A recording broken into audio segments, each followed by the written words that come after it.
ఈ రోజు మహాభారతంలోని 68వ అధ్యాయం. 4వ రోజు యుద్ధం ముగిశాక ధృతరాష్ట్ర ఇలాగా అనుకుంటారు. సముద్రంలో నౌక తుఫాను దాడికి గురయ్యి ఈత కొడుతూ తనని తాను రక్షించుకోవడానికి ప్రయత్నిస్తున్న ఒక వ్యక్తిలాగా ఉన్నాను. ఈ దుఃఖ సముద్రంలో మునిగిపోతున్నాను. మళ్ళీ సంజయ చెడు వార్తలు తీసుకురావడం వల్ల ధృతరాష్ట్ర బాధని భరించలేకపోతారు. ఆయన మాటలు ఇలా కొనసాగిస్తారు. భీముడు నా కొడుకుల్ని వధిస్తాడు. నా సైన్యంలో మరణం నుంచి నా కొడుకుల్ని రక్షించడానికి భీముడు కంటే శక్తివంతులు ఎవరూ లేరు అని నమ్ముతున్నాను. భీష్ముడు, ద్రోణాచార్య, కృపాచార్య, అశ్వత్థామ మా సైన్యం భయపడుతున్నప్పుడు అశ్రద్ధగా ఉన్నారా? అసలు వాళ్ళ ప్రణాళిక ఏంటి? దుర్యోధనుడికి అసలు వాళ్ళు ఎప్పుడు ఎలా సహాయం చేయబోతున్నారు? నా కొడుకులు విధ్వంసం నుంచి ఎలా తప్పించుకుంటారు? అలా అందుడైన ధృతరాష్ట్ర ఏడుస్తా ఆయన బాధని విల్లపించుకుంటారు. సంజయ ఇలాగా అంటారు. మహారాజా, ప్రశాంతంగా ఉండండి. పాండవులు న్యాయం వైపు ఉన్నారు, అందుకే వాళ్ళు విజయవంతులు అవుతున్నారు.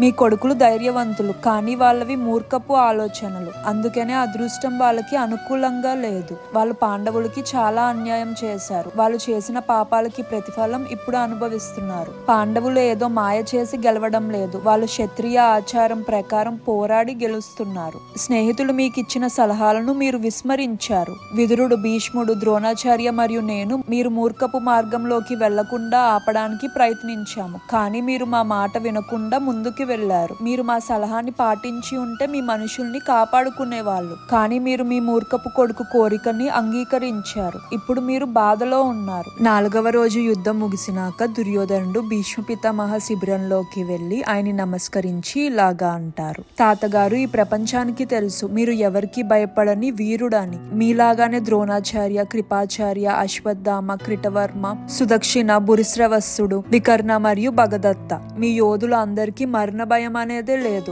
ఎలాంటి సందేహం లేకుండా మీరు అపరిమితమైన గొప్ప వీరులు. పాండవులు అందరూ ఒకటైనా కూడా మీలో ఎవరిని ఓడించలేరు. అలాంటప్పుడు ప్రతిరోజు మన సైన్యం కుంతిదేవి కొడుకుల చేతిలో ఓడిపోవడానికి గల రహస్యం ఏంటి? భీష్మ పితామహ ఇలా జవాబు ఇస్తారు. రాజకుమార, నా మాటలు విను. నేను నీకు ప్రతి సందర్భంలో సలహా ఇచ్చాను. ఏది మంచో కూడా వివరించాను. అయినా కూడా పెద్దలు చెప్పే మాటలు నువ్వు ఎప్పుడూ వినలేదు. పాండు కొడుకులతో శాంతిని కోరుకో, అదే నీకు మంచిది. నీకు మరియు ఈ ప్రపంచానికి మంచి జరగాలి అంటే ఏకైక మార్గం అదే. రాజవంశానికి చెందిన మీరు ఈ దేశమంతా మీది, సంతోషంగా గడపచ్చు. ఇలా నీకు అనేక సలహాలు ఇచ్చాను, కానీ నువ్వు వాటిని పట్టించుకోలేదు. పాండవుల్ని కృష్ణుడు రక్షిస్తున్నారు. విజయం నీ వైపు ఉంటది అని ఎలా ఆశిస్తున్నావు? ఇప్పటికి కూడా ఆలస్యం అవ్వలేదు. పాండవులతో శాంతిని కోరుకో. వాళ్ళని బలమైన సోదరులు మరియు మిత్రులుగా మార్చుకో. శత్రువులుగా చూడమాక. ధనంజయ మరియు కృష్ణుణ్ణి అవమానిస్తే వినాశనం వేచి ఉంది. వారు మరి ఎవరో కాదు, నరనారాయణులు. దుర్యోధనుడు సెలవు తీసుకొని ఆయన శిబిరానికి తిరిగి వెళ్తారు. కానీ ఆ రాత్రి ఆయన నిద్రపోరు. మరుసటి రోజు యుద్ధం మొదలవుతుంది. భీష్మ పితామహ కౌరవ సైన్యాన్ని బలమైన ఆకారంలో నిలబెడతారు. అలాగే దృష్టదీముడు కూడా పాండవ సైన్యాన్ని. భీముడు సైన్యం ఉన్న ఆకారంలో తల దగ్గర నుంచొని ఉన్నారు. శిఖండి, దృష్టదీముడు మరియు సత్యకి వెనక నుంచొని ఉన్నారు.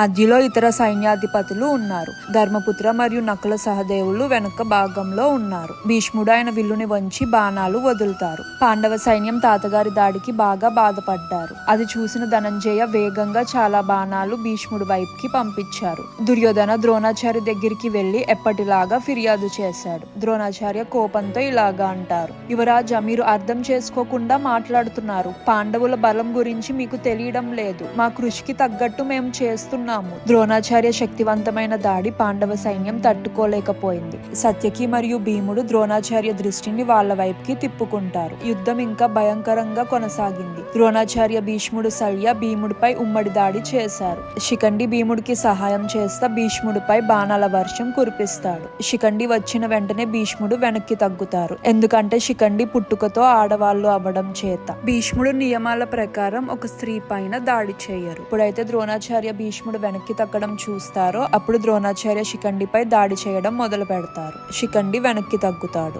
5వ రోజు మధ్యాహ్నం భయంకరమైన యుద్ధం జరిగింది. వధ కూడా తీవ్రంగా ఉండింది. దుర్యోధనుడు సత్యకిని వ్యతిరేకిస్తా పెద్ద సైన్యాన్ని పంపిస్తారు. కానీ సత్యకి పూర్తిగా సైన్యాన్ని నాశనం చేస్తారు. దాని తర్వాత భూరిశ్రవస్సుడు పైన దాడి చేయడం మొదలు పెడతారు. భూరిశ్రవస్సుడు ఎవరైతే బలమైన ప్రతియద్దు సత్యకి మనుషులతో పోరాడుతాడు. సత్యకి 10 మంది కొడుకులు వాళ్ళ నాన్నని రక్షించడానికి భూరిశ్రవస్సుడితో పోరాడతారు.